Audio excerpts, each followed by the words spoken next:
বন্ধু, আশা করি সবাই ভালো আছেন। কুণ্ডলী বিচারের একটি অধ্যায় এর আগে দিয়েছিলাম এই ভিডিও, ফের নতুনভাবে জানাচ্ছি, অনেকে জানে না, সেইভাবে তারাও জেনে অনেকে শেয়ার করুক। নিজের বিচার নিজে করতে পারেন বাড়িতে বসে। কুণ্ডলী কীভাবে বিচার করতে হয় তার সম্পর্কে বেসিকের কিছু তত্ত্ব। এই যে ব্যাপারটা নিজেরাই জানলে সহজ ব্যাপারে আমি বুঝাবো, সহজ পদ্ধতি। কি ব্যাপার? ব্যাপারটা হলো এই 12টা কালপুরুষে 12টা ঘর 12টা ভাব বলা হয়। ভাব বিচার মানে কি? ভাবতে হবে যে সেই লগ্ন কোথায় আছে আর তার রাশি কি এবং গ্রহগুলো কোথায় বসে আছে। পাপগ্রহ আছে, শুভ গ্রহ, যেমন শুভ গ্রহ শুভ গ্রহ, তেমনই আজ যে বিষয়টা আমরা সামনে জানাতে চলেছি সেটা হলো ক্ষেত্র বিনিময় ও অস্ত্রমিত ও দগ্ধ গ্রহ, তার যে সিম্বলটা কেমন হয়। দগ্ধ মানে কি আর ক্ষেত্র বিনিময় মানে কি আর অস্ত্রমিত মানে কি। বালক, জোয়ান ও বৃদ্ধা বা মৃত, গোহরা বা মৃত, অবশ্যই অনেক প্রশ্ন থাকে, অবশ্যই মৃত হয়। ফল নিষ্ফল, তার মানে নিষ্ফল, সেই সম্পর্কে জানুন। এবং প্রত্যেকে জানে, তেও বলছি। মেষ, বৃষ, মেষ প্রথম হচ্ছে কি এখানে যদি লগ্ন হয় মেষ লগ্ন হবে, আর চন্দ্র থাকলেই মেষ রাশি হবে। তাই আমি আর আগে বলেছিলাম যেখানে চন্দ্র সেখানে রাশি, আর যেখানে লগ্ন থাকবে সেখানে লগ্ন। তাহলে আমি এখানে এখন রাশি থেকে বোঝাতে পারি, লগ্ন থেকে বলতে পারি। ধরো এখানটায় লগ্ন, তাহলে লগ্ন যদি হয় তাহলে আপনার এখানটা মেষ লগ্ন হবে, আর যদি চন্দ্র থাকে তাহলে তার রাশি হবে। তাহলে চন্দ্র থেকে বিচার করতে হবে, লগ্ন থেকে করতে পারবেন। তাহলে এখানে ফার্স্ট হাউস, দ্বিতীয়, তৃতীয়, চতুর্থ, পঞ্চম, ষষ্ঠ, সপ্তম, অষ্টম, নবম, দশম, একাদশ, দ্বাদশ, এই 12টা ভাব, দ্বাদশ ভাব। এই 12টা ঘরে প্রত্যেকটা রাশি প্রত্যেকটার অধিপতি গ্রহ আছে। তাহলে মেষের অধিপতিকে মঙ্গল, মঙ্গলে দুটো ঘর, মেষ আছে, বৃশ্চিক আছে, এই মঙ্গল। এবার শনি দুটো ঘর, মকর ও কুম্ভ। বৃহস্পতির আছে দুটো, মীন ও ধনু। এবার শুক্র দুটো ঘর, বৃষ ও তুলা। বুধের দুটো ঘর, মিথুন ও কন্যা। আর চন্দ্রের একটা ঘর, রবির একটা ঘর। চন্দ্র হলো কর্কট আর রবির হলো সিংহ। রবিচন্দ্র একটা ঘর। রাহু কেতুর কোনো ঘর নেই, রাহু কেতু নিজস্ব যে কোনো ঘরে থাকতে পারে, তাই কেতু দিয়েছে, এরা কেতু চক্র। এবার রাহু যেখানে খুশি বসতে পারে, কেতু সেখানে তার সোজাসুজি সপ্তম দৃষ্টিতে থাকে এবং মোট 360 ডিগ্রি এরা কভার করে, 180 80 360। ক্ষেত্র বিনিময় বলতে কি? ক্ষেত্র বিনিময় বলতে ধরা যাক তুলা রাশির ঘর, নিজস্ব ঘরে শুক্র বসে আছে। প্রথমে বলি, যে যার ঘরে সেই তার ভালো ফল দেবে।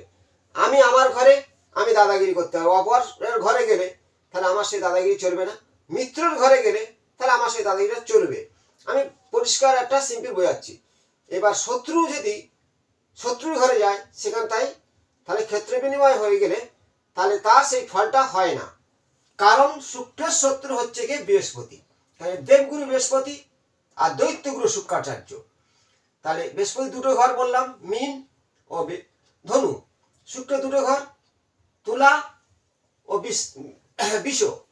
তাহলে শুক্র যদি এই ধনুতে গিয়ে বসে তাহলে ক্ষেত্র বিনিময় হচ্ছে, আর বৃহস্পতি যদি শুক্রের ঘরে বসে তাহলে ক্ষেত্র বিনিময় হবে। যেমন এই বৃহস্পতি যদি বিষতে বসে আর এই শুক্র যদি বৃহস্পতির ঘরে যায়, একে বলা হয় ক্ষেত্র বিনিময়। আবার এক ধরনের ক্ষেত্র বিনিময় আছে, শুক্র গেছে মঙ্গলের ঘরে, মঙ্গল গেছে শনির ঘরে, শনি গেছে বৃহস্পতির ঘরে, এটা একটা ক্ষেত্র বিনিময়। তাহলে ক্ষেত্র বিনিময়ের ফল বিভিন্নভাবে বিভিন্ন ধারায় বিচার করা হয়। তাহলে ক্ষেত্র বিনিময় সম্পর্কে নিজেরা জানলেন যে নিজের ঘরে নিজে থাকা ভালো। মিত্রর ঘরে, যেমন শুক্রের এখানে বৃহস্পতির মিত্র ধরো রবি আছে, বৃহস্পতির মিত্র রবি আছে, চন্দ্র আছে, শুক্র আছে। বৃহস্পতির মিত্র শুক্র নয়, শুক্র হল শত্রু। এবং মিত্র যারা সমভাব, মঙ্গল, শনি, এরা হল সমভাব। তাহলে শত্রু হচ্ছে বৃহস্পতি, শত্রু শুক্র, শুক্রের শত্রু বৃহস্পতি। তেমন শনির শত্রুকে রবি, পিতা পুত্রে কিন্তু সম্পর্ক নষ্ট।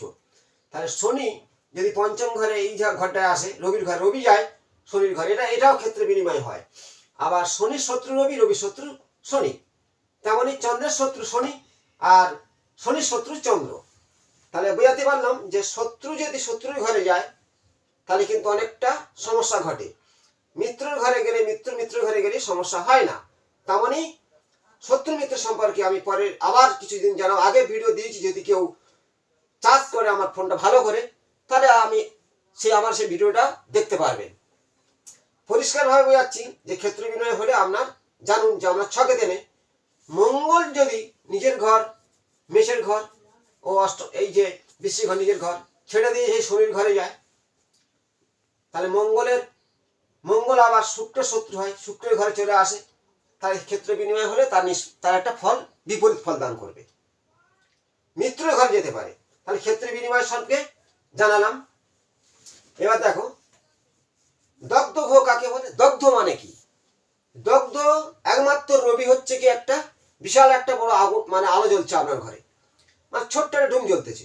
এখন হ্যালোজিন দিয়েছে, হ্যালোজিন ডুমটা কিন্তু জ্বলছে, আর হ্যালোজিনের আলো দিলে সেই ডুমটা জ্বলছে বুঝতে পারবে না।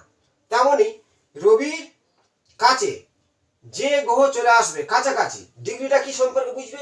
প্রত্যেকটা গ্রহ 30 ডিগ্রি করে, রবি ফুল শক্তি 10 থেকে 12-র মধ্যে। তাহলে এখন রবি ধরো 12 ডিগ্রি আছে, এখন রবির কাছাকাছি শুক্র চলে এসছে, হ্যাঁ 15 ডিগ্রি। তাহলে এ 15, 12, 13 কাছাকাছি যত যাবে, তাহলে সেই রবির দ্বারা শুক্র দগ্ধ হয়ে যাবে। তেমনি রবির কাছে ধরা যাক শনি এসে গেছে বা বৃহস্পতি এসে গেছে, খুব কাছাকাছি 30 ডিগ্রি দুজনে কভার করে সমান সমানে, তাহলে রবির দ্বারাই ওই বৃহস্পতি দগ্ধ হবে, শনি দগ্ধ হবে। তেমনি একমাত্র রবির কাছে যে গ্রহ চলে আসবে সেই গ্রহ দগ্ধ হয়ে যাবে, পুড়ে যাবে, বাংলা ভাষায় পুড়ে যাবে। বুধ রবির কাছাকাছি থাকে, অনেক জ্যোতিষীরা বলে বুধ পড়ে না, বুধ কিন্তু পড়ে। এই বুধ পড়ে, নাসার বিজ্ঞানীরা বলছে বুধের একটা দিক সবসময় চচ্চড়ে আওয়াজ আসে, মানে পড়ে। তেমন বুধ আর রবি এক ঘরে থাকে, আমার সঙ্গে একটা ঘর পিছনে থাকে। তা বুধ অনেকে বলে পড়ে না, আমি বললাম বুধও পুড়ে যায়, কারণ রবির যে আগুনের তেজ সেখানে কিন্তু কারো সহ্য করার ক্ষমতা নেই। একটা গ্রহকে বলা যায়, সেটা আমার মত, সেটা হলো রাহু। রাহু রবির সাথে থাকলে গ্রহণ সৃষ্টি করে, তাদের রাহু কিন্তু পড়ে না। বাদ বাকি কিন্তু প্রত্যেকটা গ্রহ রবির যত কাছে থাকবে দগ্ধ হয়ে যাবে। এটাকে বাংলা ভাষায় পুড়ে যাওয়া। আমি এমনি সিম্পল বোঝাই যে পুড়ে যাচ্ছে, আগুনের কাছে যত যাবে ততটাই পুড়ে যাবে, সে ফল দেবে না, তাকে বলা হয় নিষ্ফল। আবার একটা নিষ্ফল কেমন, তার দগ্ধ গ্রহ সম্পর্কে জানালাম। এবার অস্ত্রমিত হয়ে যাওয়া। অস্ত্রমিত মানে যেমন শনি অস্ত্রমিত হয়, মানে পিছনে সরে আসা। আবার রবির কাছে গেলে অস্ত্রমিত হয়ে যায়। অস্ত্রমিতের একটা আরেকটু বড় ধরনের ঘটনা, আমি আরেকটু অন্য জিনিসের ডিগ্রি নিয়ে বোঝাবো। কিন্তু অস্ত্রমিত হয়ে যাওয়া সেই গ্রহ ফল দেয় না, এবং দগ্ধ হয়ে যাওয়া সেই গ্রহ ফল দেয় না। এবং ক্ষেত্র বিনিময় হলে শত্রু ঘরে গেলে সেও ফল দেয় না, একে বলা হয় নিষ্ফল। কারণটা অনেক রকম, কাজ অনেকে বোঝাতে পারে, আমি আমার মতো করে বোঝাই। এবার বালক গ্রহ। বালক গ্রহ 0 থেকে 5-6 ডিগ্রি মানে সে বালক, এটা একজন জন্মগ্রহণ করেছে, সে ছোট্ট বালক একটা, সে কি কর্ম করতে পারবে? তার কর্মক্ষমতা নেই, বালক। এবার জোয়ান শক্তি 10 থেকে 15 ডিগ্রির মধ্যে যত সেই গ্রহ ডিগ্রি থাকবে, কর্ম দেবে, সে শক্তি ধরবে। আর 22 থেকে 28-এর মধ্যে বৃদ্ধকাল, আমরা যেমন বয়স হয়ে যাচ্ছে, প্রত্যেকটা মানুষের 55-60 হয়ে গেলে সে আর কর্মক্ষমতা হারিয়ে ফেলে, তার আস্তে আস্তে বার্ধক্য ভাতায় চলে যায়। তার জন্য সরকার কি দেয়? বেকার ভাতা দেয়, তার কর্মক্ষমতা আর নেই। তারপর 28 থেকে 30, 29, 28, 29, 27, 30 এগুলো বলা হয় মৃত। সেই গ্রহকে আর কোনো কাজ করার ক্ষমতা থাকে না, সে মৃত্যু রাস্তায় চলে গেছে। অনেকে বলে শুক্র 28 ডিগ্রি 29 ডিগ্রি হয়ে গেছে, তাহলে শুক্রকে পাহাড় দাও, দিলে তোমার শুক্র ভালো হবে। কিন্তু কি করে একজন ব্যক্তি মারা গেলে তাকে কি করে বাঁচানো যায়? যায় না। হ্যাঁ, ডায়মন্ড পরে না, এটা জ্যোতিষীরা ব্যবসা করার জন্য বলে। আমার ভিডিও দেখবে, ঠকবেন না, নিজের বাড়ি বসে জ্যোতিষী শিখুন।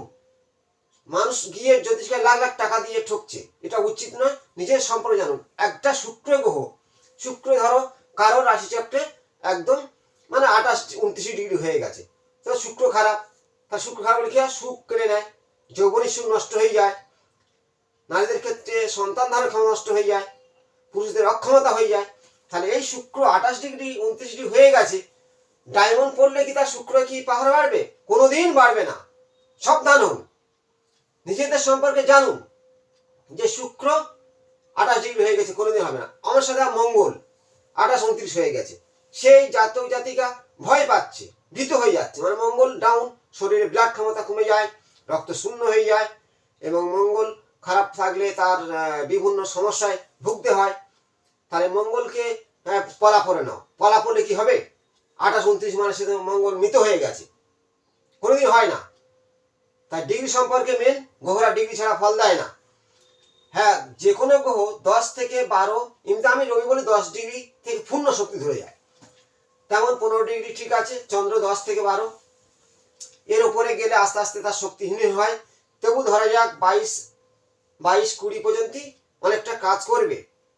কিন্তু যত 28, 30, 29, 27, 28, 27, 29 হয়ে যাবে, তখন কিন্তু সেই গ্রহ আস্তে আস্তে তার কর্মক্ষমতা হারিয়ে ফেলবে, সে বৃদ্ধ অবস্থায় মারা যেতে পারে।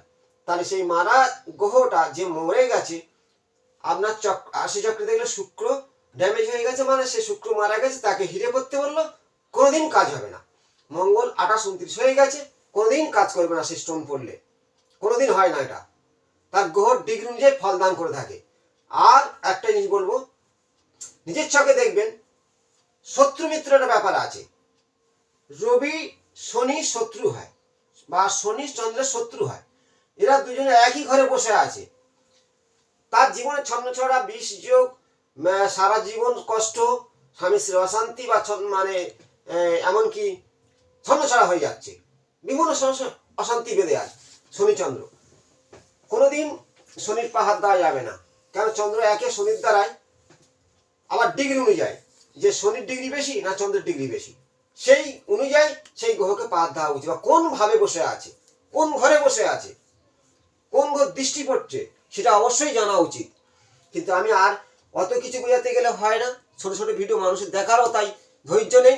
আমি শর্টে বলি, এ সম্পর্কে আবার জানাবো।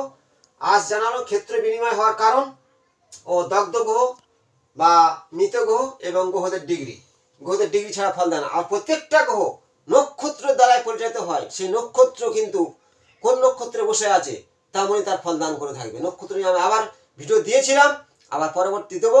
প্রত্যেক ভিডিও শেয়ার করবেন। ভালো থাকুন।